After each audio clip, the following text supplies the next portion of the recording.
Хәйрле укучылар, бүгенге дәресебезнең темасы компьютер графикасының техник чаралары.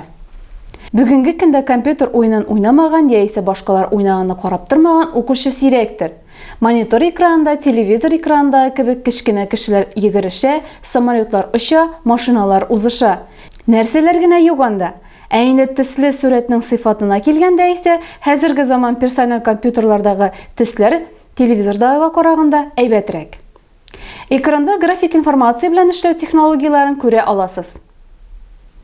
Информатиканың компьютерда сурәт ясау һәм аны эшкәртү проблемалары белән шөгыльләнүче бүлеге компьютер графикасы дип атала.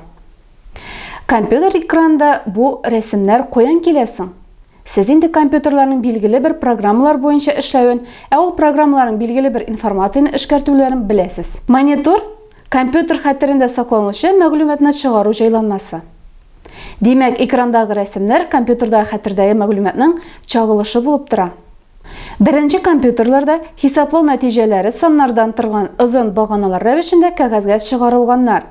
Нәтиҗәләрне төгәлрәк аңлау өчен кеше кагаз, карандаш, линейка һәм башка сызым кирәк яраклары ярдәмендә исәпләп, хисап конструкцияләренең сызымнарын, диаграммаларын, графикларын сызган. Башкача әйткәндә, кеше хисаплау нәтиҗәләрен кулдан график эшкәрткән. График рәвештә әлеге нәтиҗәләр күрсәтмәлерәк һәм аңлаешлырак була. Кеше психикасының үзенчәлеге шундый инде, нәрсәне дә булса аңлау өчен аны күрергә кирәк.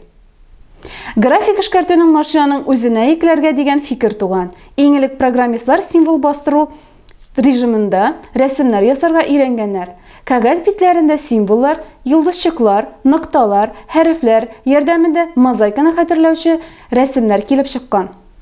Шул рәвешле функцияләрнең графиклары, газ һәм циклык агымы, электр һәм магнит кыры сурәтләре басылган. Экранда күрә аласыз. Фәнни графика юнәлеше иң беренчеләрдән булып барлыкка килгән. Аның вазифасы фәнни тикшеренү объектларын визуальләштерү, исәп-хисап нәтиҗәләрен график эшкәртү, хисаплау тәҗрибәләр нәтиҗәләрен күрсәтмәле итеп сурәтләү. Экранда сыйклык өслегенә тамчы тамганнан соң дулкыннарның таралышын исәпләү нәтиҗәләренең график сурәтләнешен күрә аласыз.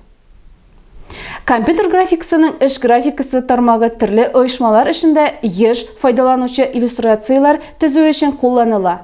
План күрсәткечләре, исәп-хисап документлары, статистика нәтиҗәләре өчен эш графикасы ярдәмендә иллюстратив материаллар төзелә. Конструкторлык графикасы инженер, конструкторлар, яңа техника уйлап табучылар эшендә кулланыла. Кеше, карандаш, буяу, циркуль, линейка һәм башка сызым кирәк яраклары ярдәмендә кәгазьдә нәрсә эшли алса, иллюстратив графиканың программа чаралары ярдәмендә компьютерда ул шул рәсемнәрне һәм сызымнарны үзе теләгәнчә башкара ала. Эш үлчәмле графика. HD графика дип компьютерның чыгару җайланмаларында күләмле сурәтләр алырга мөмкинлек бирүче технологияны атыйлар. Эш үлчәмле графика белән эш программалары эш үлчәмле модельләү программалары дип атала. Бу программалар фотосурәтләргә бик охшаган югары сыйфатлы сурәтләр төзергә мөмкинлек бирә. Экранда сез HD графикасы чаралары ярдәмендә төзелгән сурәтне күрә аласыз. Эш үлчәмле модельләү программаларында сурәт төзү 5 этаптан тора.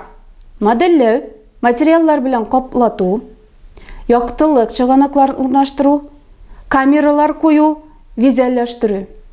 Беренче 4 этапта вектор графикасы законнары файдаланыла. Компьютер мониторында хәрәкәт итүче сурәтләр ясау компьютер анимациясе дип атала. Анимация сүзе җанландыру дигәнне аңлата. Әле күптән түгел генә рәсем мультипликаторлар фильмнарын кулдан ясаганнар. Хәрәкәтне күрсәтү өчен аларга бер-берсеннән аз гына аерылган меңләгән рәсем ясарга кирәк булган.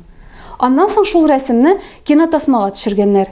Компьютер рәссамы экранда бары тик төп кадрлардагы объектлар сурәтләрен генә ясый.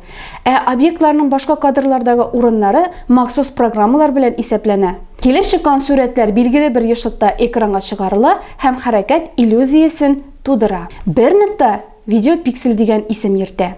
Пиксель инглизчәдән алынган рәсем элементы дигәнне аңлата. Экрандагы пиксельләр челтәре тыгызрак булган саен сурәтнең сыйфаты яхшырак була. Экранда график шилтернең үлчәме гадәттә горизонталь юлдагы нокталар саны белән юллар санының тапкыр чыгышы МГН формасында бирелә. Төрле физик принципларга нигезләнгән мониторлар бар. Башка персонал компьютердан электрон нурлы көпшәгә нигезләнгән мониторлар кулланылган. Мондый мониторның экранында пиксель мониторның электрон пушкасынан чыккан нур тәэсирендә яктыртылучы люминесцент матдәдән барлыкка килә. Нур пиксель челтәренең бөтен юлларын рәттән йөгереп чыга, сканерлый. Шуның өстәвенә ул модуляцияләнә, яктырырга тиешле нокталарны яктырта, караңгы нокталарга җиткәч өзелә, рәсемдә күрә аласыз. Төсле экрандагы һәрбер пиксель кызыл, яшел һәм зәңгәр төсләрдән торган 3 ноктаның кушылмасы ул. Бу нокталар бер-берсенә бик якын урнашканнар. Шуңа да алар бер ноктага берләшкән кебек күренәләр. Төсле мониторның электрон пушкасы 3 нур җибәрә. Һәр нур бары тик бер төстәге ноктаны гына яктырта. Моның өчен мониторда махсус фокуслаучы система файдаланыла. Шуның белән укучылар, темабызның теория өлеше тәмам. Киләсе очрашуларга кадәр сау булыгыз!